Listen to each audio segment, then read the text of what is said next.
Does Sonny even have bodyguards anymore? I miss the good old days of Max and Milo. At least they knew how to keep him safe. And honestly, I was so grateful to not see Willow and Drew on my screen today. What a refreshing break. Now, what's the deal with Lulu's passport? Did she just pull it out of thin air, or have we skipped ahead in time more than I realized? I'm almost thinking Isaiah's involved. After all, he was around when Lulu's ventilator took a nosedive. And Portia? Her terror of Rick spilling her secrets is so obvious. Seriously, she needs to get out of Dodge. Rick may not be a saint, but if he thinks it will help his ex, he's more than willing to stir the pot. Speaking of which, remember that wild storyline on Days of Our Lives a few years back. The whole serial killer kills off everyone only to reveal they're all alive and trapped on an island plot? Yeah, that feels oddly familiar. Let me guess, Sonny will end up at GH, Cyrus will try to off him again, but because it's Sonny, he'll survive. Duh. I'm getting seriously worried about this show. They're slowly cutting out the good, veteran characters and flooding us with all these new, younger faces. If they're not careful, this is going to be the death of the show. Oh, and now the WSB's trying to fake Valentin's death? Yeah, sure. That's totally not going to blow up in their faces. Let's just hope Charlotte's not part of the plan. We've got so much to dive into today, so let's not waste any time. Let's jump straight into it. Hey everyone, what's up? It's Elena here, and welcome back to my channel Reality Nexus X. Alexis should really make Ava beg for it, and then turn her down just for fun. Ava's still playing the Avery card like nobody knows by now that Avery's probably better off without her. Seriously, she already gave us a masterclass in bad motherhood with Kiki, like we get it. And wouldn't it be hilarious if they finally killed Sonny off? I'd throw a party, but of course, that's never going to happen. Still, it's nice to see Cyrus finally ditch that whole fake redemption act. That was getting tired months ago. The only problem now is they've written him into such a corner that he'll probably be written out soon too. Frank Valentini really has no idea how to properly run this show, does he? As for Sonny, yeah, he's not dying. He'll just stroll into GH like it's his second home, and then the killer of Sam and Dex. I'm betting on Cyrus or one of his shady friends. Maybe Isaiah or the guy who kidnapped Sasha will try to finish him off. Of course, they'll fail because Michael will swoop in, probably get injected with something deadly, and bam, there's your next plot twist. I just hope they're not about to recycle that tired old Tracy storyline with the heart meds for Edward. And Ava, she's out there running around town, talking to anyone who'll listen, begging for help to fight for custody. My bet? She's gonna try to manipulate him into some joint custody arrangement while conveniently forgetting to call for help. Classic Ava. Is it just me, or has everyone completely forgotten that she used to tend bar and run the place? Did anyone even mention what happened to Gladys? I think that was her name. You know, the one Sonny handed over Charlie's to before Christina took over. Am I the only one who can't stand Lulu? She's such a whiny, entitled brat. And this whole storyline is just ridiculous. No one who's been in a coma just walks out of the hospital fully healed. Come on. As for Alexis, seriously, overreact much. Running Charlie's would be great for Christina. It's totally separate from Sonny's other shady dealings. She's just trying to rehab Christina, but it's not working. Honestly, I just can't stand her character. And if I hear her say Adela one more time, how is Ava suddenly broke and destitute? Didn't she have her own money before hooking up with Nicholas? Who's writing this stuff? Whoever they are, they must be drinking way too much of whatever they're serving. But honestly, Ava's actually turned into a pretty decent person. Sure, she's done some awful things, like pretty much everyone on GH, but she's changed. She's like a mama bear now, and I love Carly, so that's saying something. Always liked Alexis too, but the way everyone's treating Ava, not cool. And I really hope Sonny doesn't end up being the next character to bite the dust. If he does, I swear, there goes the show. All right, hear me out. What if Lucas and Christina got together? I mean, we all know Lucas is gay and Christina's bi. Why not let them be a couple? I think they'd actually be a pretty great match. Just my 2 cents. So I watched yesterday's episode, and honestly, it's kind of shocking how many people miss the actual dialogue. One perk of watching a day later is that I can read what everyone's posting first, and then watch the scenes to see if they actually match the hype. Spoiler alert, they usually don't. Take the scene with Isaiah and Lucky, for example. From what I read, I was expecting this dramatic showdown at the hospital, with Isaiah being all shady. But surprise, it happened in Sonny's gym, and Lucky actually explained how he was using reverse psychology to mess with Isaiah. So no, Lucky wasn't trying to leave. He was doing the complete opposite of what Isaiah told him. Then there's the whole Alexis and Ava thing. People were acting like Alexis chewed Ava out. Wrong again. Alexis basically slammed the door in her face with a snarky comment. Not exactly the explosive confrontation some were hyping up. As for Elizabeth, I thought she was about to be arrested or, at the very least, accused of something serious. But nope, Rick swooped in just in time to stop her from saying anything incriminating. So yeah, the show we got was nothing like what some people were predicting. Guess we all hear and see things a little differently, huh? Oh, and mark my words, next year, Ace is going to be the same age as young Spencer, and he'll be fighting over his inheritance just like Spencer did with Ava. It's practically inevitable. Also, Drew's old man charm clearly worked on Willow. Did anyone else see how she was just lying on the floor, staring at the ceiling like she was in a trance? That girl is gone. Please, for the love of all things holy, stop complaining about Lucky's hair. If he pulls it back into a man bun, we'll really be in for a treat. The true suffering has yet to begin. And Kelly Monaco's back? Wait, I thought Sam was dead? So why did the TV listing say it was a new episode? Someone please explain, because I am so confused. One last thing. Why can't the hospital just check the medicine cabinet where they keep the digitalists? I'm pretty sure Cyrus has his own stash since he has heart problems, so they wouldn't be able to trace anything back to him. Plus, it would help clear Elizabeth. Simple solution, right? Guess no one's asking the right questions.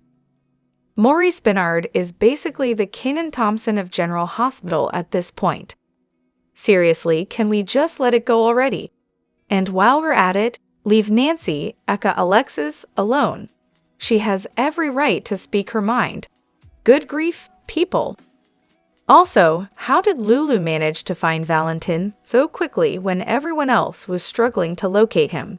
That's a plot twist I didn't see coming. Now, brace yourselves, because I'm about to stir the pot. I'm looving Alexa Havens as Lulu. I know, I might get some heat for this, but hear me out. She's bringing back that vibe I adored with Julie Berman. No shade to Emma Raylan, she's a talented actress, and I loved her on Guiding Light. But Lulu? Not so much. Just my opinion.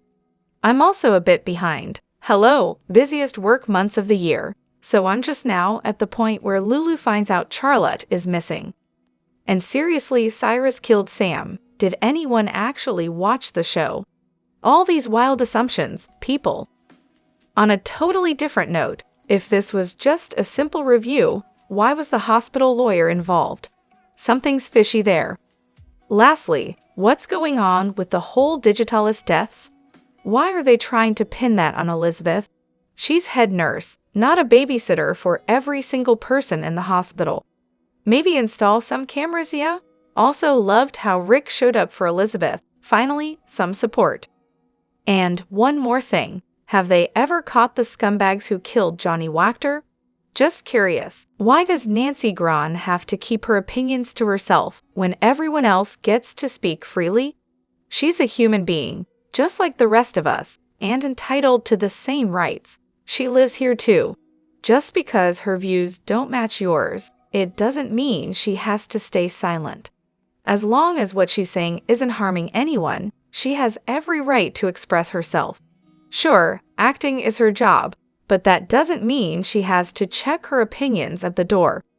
I get that Terry and Portia have their jobs to do, but they were way out of line pressuring Liz to talk without her lawyer, especially when the hospital's lawyer was already involved.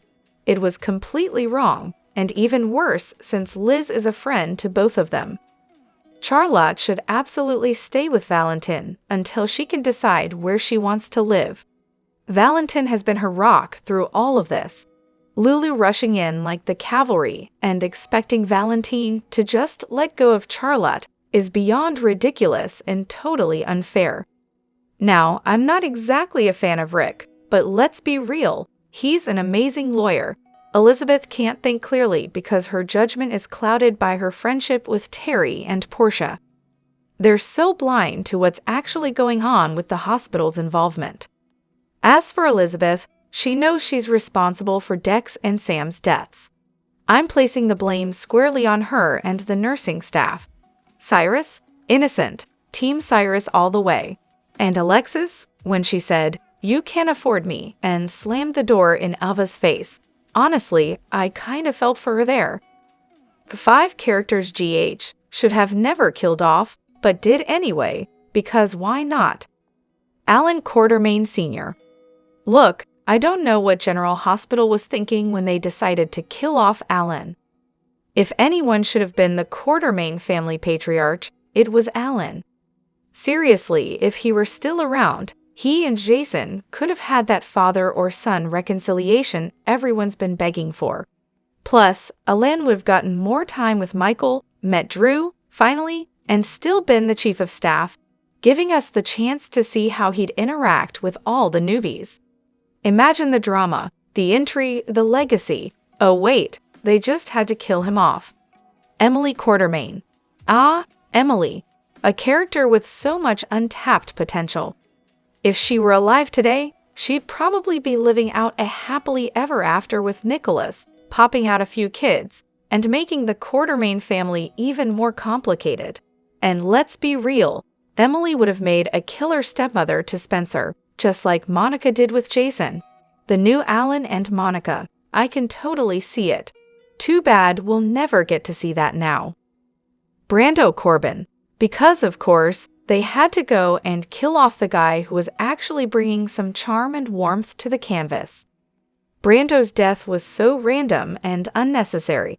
It felt like they just had to make room for some of the more boring characters. But hey, what's a little good storytelling and fan-favorite material when you can just throw all that away for cheap shock value? AJ Quartermain. Now here's where things get interesting. AJ was the character who could have stirred the pot with the Quartermains. If AJ were alive today, his relationship with Michael would be way more solid. And let's not forget the drama he could have had with Drew and Jason. Throw him in with Ava or Nina for some epic love triangle action. Instead, poof, gone, leaving behind a huge hole that no one can quite fill. That rivalry? Epic, legendary, but they just had to snuff it out. Sabrina Santiago. And then there's Sabrina, who could have been an absolute powerhouse on the show if they'd let her stay. They really messed up by killing off someone who had such potential for great stories. The fact that she could have been a part of some of the best drama in the Quartermain family? Forget about it. Instead, they chose to write her off like she was just another forgettable character. So what exactly is Lucky's purpose? Because up until now, he's pretty much just been Les's personal sidekick. Look, I really hope he's there to make up for lost time with Aiden and step up as a decent father. And from what we saw on Friday, he's keen on working at the bar with Christina, so good for him. But as for a reunion with Elizabeth, yeah, that's not happening. If Liz ends up with anyone in the future, I'd actually prefer it to be Rick, even though that's clearly not the popular opinion. Lucky's got this cool, quirky, non-macho vibe. Totally different from Spinelli, but in a good way. He brings this smart, modern, and kind of sexy, non-hero energy to the show. Honestly, I'm just glad he finally showered and got a job this week. Oh, and I'll admit it, I binge-watched Nashville. Can't help it, I'm a huge fan of JJ. Sonny really needs a wake-up call. And no, I'm not suggesting this out of some twisted desire to see him suffer. Trust me, I've seen firsthand how horrible strokes can be. But honestly, a little brush with mortality might be just what Sonny needs to snap out of his delusion that he's invincible. He's getting older, and it's high time he realizes it. Maybe then he'd stop using Avery as a pawn to torment Ava. Sure, he might hate her, but Avery clearly loves her mother, and it's cruel to deny her the right to see her. Supervised visits? That's not enough, and it's just downright unfair. Change is overdue, and I'm hoping it comes soon. But think about it. Imagine Sonny going through rehab. The guy might finally take a long, hard look at his life. A stroke might be too much, but maybe a mild heart attack? Something to force him to cut back on the stress, both at home and at work. That could spark a full-blown crisis of conscience. He'd have to rethink everything, his choices, the damage he's done, and how to move forward. Could he finally step away from the mob? Honestly, they did a fantastic job with the Mike Alzheimer's storyline, so they could pull off something similar here if they want to. This health scare might be just the thing to get Sonny to reflect on his life and, dare I say it, quit the mob. He's been unusually thoughtful in recent conversations with his kids, and when Alexa said she couldn't ask him to leave the mob, I'm sure that hit like a ton of bricks. The thing is, Sonny's barely involved in mob business anymore. Jason's moving away from that life too, so what's left for Sonny the mobster? Honestly, he's been irrelevant for a while now. A better story might be him reinventing himself, going legit, and finally living without all the bloodshed. If Maurice is sticking around, I'd love to see it. But do we even need the mob anymore? Seriously, why not just have Sonny and Jason focus on the coffee business? Yeah, I know it sounds kind of dull, but with Sonny already a millionaire, there's no reason to keep chasing that dangerous money. It probably won't happen, too much pride, too much to lose, but it would be fascinating to see Sonny try life without the constant power struggle. Maybe 2025 will surprise us. Ava's money. Question. So in the real world, would all of Ava's money really be frozen? Because aside from the Cassadine divorce settlement, she's still doing just fine. Thank you very much. I mean, she's got the Jerome crime family fortune, the cash from her divorce from Sonny, who, let's face it, probably didn't leave her with nothing, and let's not forget the art gallery money. Ava's definitely not slumming it. Now, if they're taking back the money she received from Nicholas, why on earth would that lead to an NSF, non-sufficient funds, situation at the restaurant where she and Rick were dining? I mean, come on, her account must be overflowing, even if they claw back a chunk from the Cassadines. Is this just a case of the courts needing extra time to play with their spreadsheets and figure out how to separate the funds? Also, let's not forget, Ava and Sonny were never actually married, though I'm sure she kept a few things in her back pocket before Nick came along. The divorce settlement and Windermere sale, those are public record, right? So that should be the only cash frozen.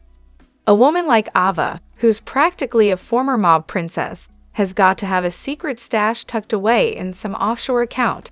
I mean, come on, she's not that clueless. This whole plotline is quickly climbing the ranks of utterly ridiculous. Drop your thoughts in the comment section below. Do you agree or disagree?